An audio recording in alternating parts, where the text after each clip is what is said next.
બહુ સરસ ઘટના મારી સાથે બનેલી. એરપોર્ટ ઉપર હું ઊભેલી ચેક ઇન માટે, અને એર હોસ્ટેસ જેવી રીતે બધાને સેલ કરે એવી રીતે મારી આગળ છોકરો ઊભેલો. છોકરો તો શું 28-30 વર્ષનો, પણ સ્વામીજી, એણે વ્હાઈટ કપડાં પહેરેલા અને સરળ વ્યક્તિ ઊભેલા મારી આગળ. એટલે પેલી એર હોસ્ટેસે એને પણ કહ્યું કે હું તમને અપગ્રેડ કરી દઉં આગળ પહેલી સીટમાં, લેગ રૂમ વધારે ને ફલાણું ને આમ ને. થોડા પૈસા 750 રૂપિયા તમારે વધારાના આપવા પડશે. એટલે સરસ છોકરો 28-30 વર્ષનો એની સામે હસ્યો ને પછી એને પૂછ્યું કે પહેલી રો વહેલી પહોંચે છે? એક સાથે જો વિમાન નીચે ઉતરવાનું હોય ને કુલ 1 જ કલાક બેસવાનું હોય તો તમે ક્યાં બેસો છો એનાથી શું ફરક પડે છે? આપણે બધા પ્રતિષ્ઠાના ચક્કરમાં પડ્યા છીએ. બાકીના લોકો જ્યારે ફ્લાઇટમાં ચડે અને મારી સામે જુએ ત્યારે જો હું બિઝનેસ ક્લાસમાં હોઉં તો હું એમની સામે જોઉં, કેમ છો? આટલું જ મારે જોઈએ. એને માટે હું કંઈ પણ પૈસા ખર્ચવા તૈયાર છું. જતા દરેક માણસને એમ થાય આ બિઝનેસ ક્લાસમાં ટ્રાવેલ કરે છે, હારી જોરદાર. બસ આ મારું સુખ છે. મારે પ્રૂવ કરવું છે કે તમારા બધાથી હું જરાક બેટર છું. પૈસામાં, પ્રતિષ્ઠામાં, પદમાં, આવડતમાં, ઇન્ટેલિજન્સમાં, રિલેશનશિપમાં તમારાથી હું બેટર છું. આ કહેવા માટે હું કંઈ પણ કરવા તૈયાર છું. અને બીજો મજાની પરિસ્થિતિ એ છે કે કોઈ પણ તમને એમ કહે ને કે બહુ આજનો દિવસ ખરાબ ગયો, કે કાંઈ નહીં, હું તમને કહું મારો દિવસ. દુઃખ તમારું બીજાથી વધારે છે અને સુખ તમારું બીજાથી ઓછું છે. આ નક્કી જ છે તમારો હિસાબ. કેટલી પત્નીઓને મેં જોઈ છે, શીખો કાંઈ. આ સરકારી નોકરીમાં પરેશભાઈએ ગાડીઓ લઈ લીધી અને તમે બેઠા છો, પણ પરેશભાઈના માથે સતત લટકતી તલવાર છે ઇન્ક્વાયરીની. તમારા હસબન્ડ ઘેર આવે ને એટલે 9:30 વાગે એના નસકોરા બોલે છે નિરાંતે. એને કોઈની બીક નથી લાગતી, એને કોઈ પૂછવાનું નથી, કારણ કે એને કંઈ ખોટું કર્યું જ નથી. હવે તમને પ્રામાણિક પતિનો આનંદ છે કે કબાટમાં પડેલા રોકડા રૂપિયા જે તમારે કોઈ પણ દિવસે ગણી આપવાના છે એનો આનંદ છે? આપણે માણસને પણ કપડાથી જજ કરીએ છીએ. કઈ બ્રાન્ડ પહેરે છે, કયા સનગ્લાસીસ પહેરે છે, કેટલા સોલિટેર છે. હું ઘણીવાર વિચારું, મારે સોલિટેર ખરીદવો તો બહુ મને આકર્ષણ હતું 22-24 વર્ષની હતી ત્યારથી કે લઈશ એક દિવસ. લીધો એ ખરો. હવે મને યાદ જ નથી આવતો કે પહેરવાનું. અડધે રસ્તે પહોંચ્યું ત્યારે યાદ આવે કે જો યાર વીંટી રહી ગઈ. કારણ કે મારા માટે બહુ મહત્વની ચીજ નથી.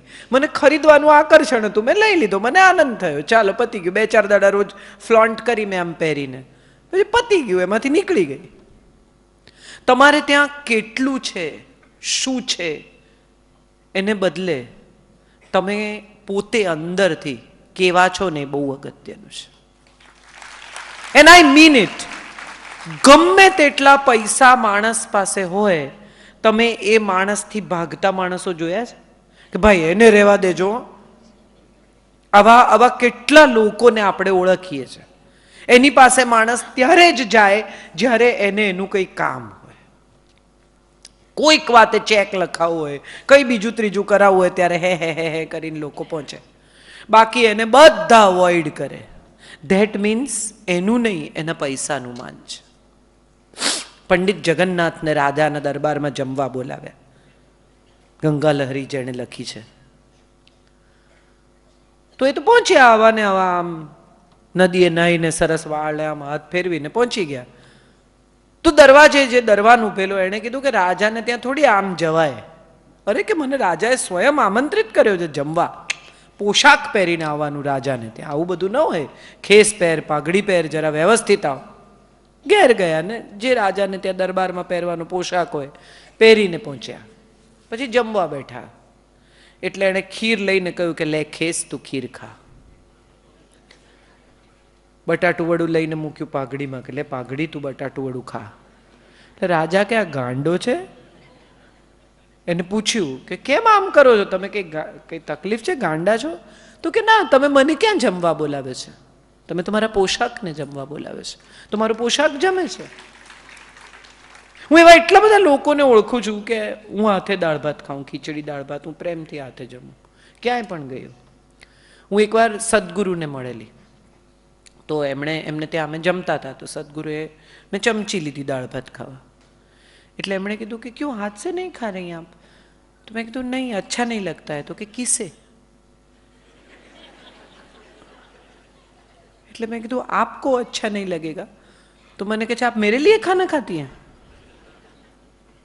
આ પંચ મહાભૂતનો કોળિયો છે. 5 તત્વ ભેગા થાય અને હાથેથી જમો તો તમને પાચન થાય. જ્યારથી ચમચીથી ખાવા માંડ્યા ને ત્યારથી રોગો વધતા ગયા. આ તમે પણ નોટિસ કર્યું હશે, મેં પણ કર્યું છે. હાથે જમતા શરમ આવે.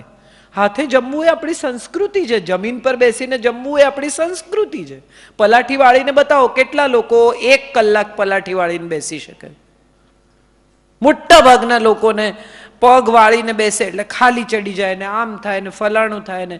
પલાઠી વાળીને જમો તો ઓછું ખવાય. આ કોઈને ખબર છે? ઠાંસી ઠાંસીને જે લોકો જમે છે એ બધાને જો ડાયટ કરવું હોય તો જમીન પર બેસીને ખાવાનું. એન્ડ ટ્રસ્ટ મી, તમારા ખોરાકથી તમે થોડુંક ઓછું ખાઈને જ ઊભા થશો, કારણ કે બોડી પોઝિશન એવી છે કે તમારું પેટ તરત દબાય.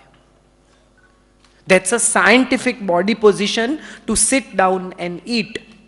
તમે જેવા ડાઇનિંગ ટેબલ પર બેસતા થઈ જાઓ એટલે તમારા પેટને રિલેક્સ થઈ જાય કે હવે ખાવ તું, ભર તું, તારે જેટલું ભરાય એટલું ભર, ખૂબ જગ્યા મળશે તને ફૂલવાની.